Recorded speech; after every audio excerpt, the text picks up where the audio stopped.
Jadi Nabi itu membuat ketat fikih sholat, bukan ingin membebani kita supaya rumit sholatnya, bukan.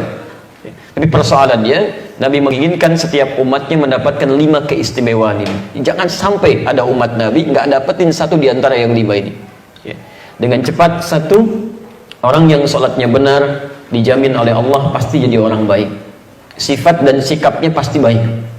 Itu ada di Quran surah ke-29 ayat 45, seperti pernah kita bahas di pertemuan lalu. Inna salata tanha anil fahsya wal munkar. Orang yang salatnya benar, sungguh salat yang ditunaikan dengan benar itu akan mencegah pelaku dari 2 sumber keburukan.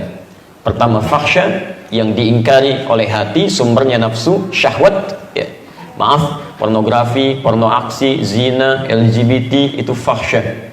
Munkar, keburukan yang diingkari oleh jiwa, sumbernya nafsu perut dan akal. Merampok, membunuh, mencuri, korupsi, narkoba, macam-macam, itu mungkar itu.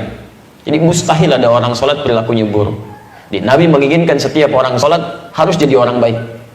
Silahkan Anda cek ya, anak-anak kita itu baru tumbuh saja, menjelang balik usia 7 tahun, yang ditekankan oleh Nabi itu sholatnya, bukan yang lain. Dan Nabi ajari dia sholat. Kenapa? Karena kalau anak-anak baik sholatnya dari sejak awal, akan tumbuh jadi orang baik setelahnya.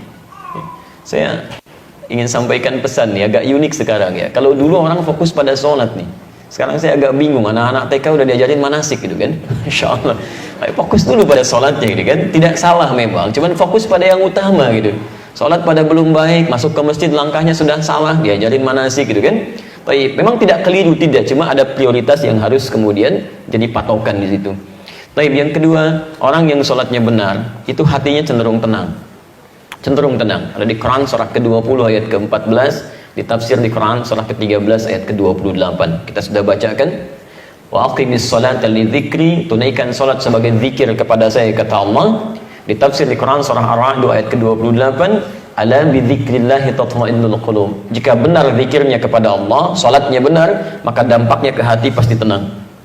Kalau hati Anda sudah tenang, dihadapkan pada masalah apapun akan biasa saja. Yang besar jadi ringan, yang ringan seakan tidak ada masalah gitu. Di orang-orang yang sholatnya baik menghadapi persoalan kehidupan, itu cenderung lebih nyaman, tenang gitu, nggak susah dia. Itu poinnya. Yang ketiga, orang kalau sholatnya benar dijamin langsung oleh Quran, seperti pernah kita bahas kemarin, Allah akan jamin kemudahan hidupnya, bahkan rezekinya. Itu ada di Quran surah ke-65 ayat 2-3, ditafsir di Al-Baqarah di ayat yang sama 2-3. Wa may yattaqillaha yaj'al lahu makhrajan wa yarzuqhu min haitsu la yahtasib. Siapa yang bisa meningkatkan takwanya kepada Allah Subhanahu wa taala, takwanya tingkat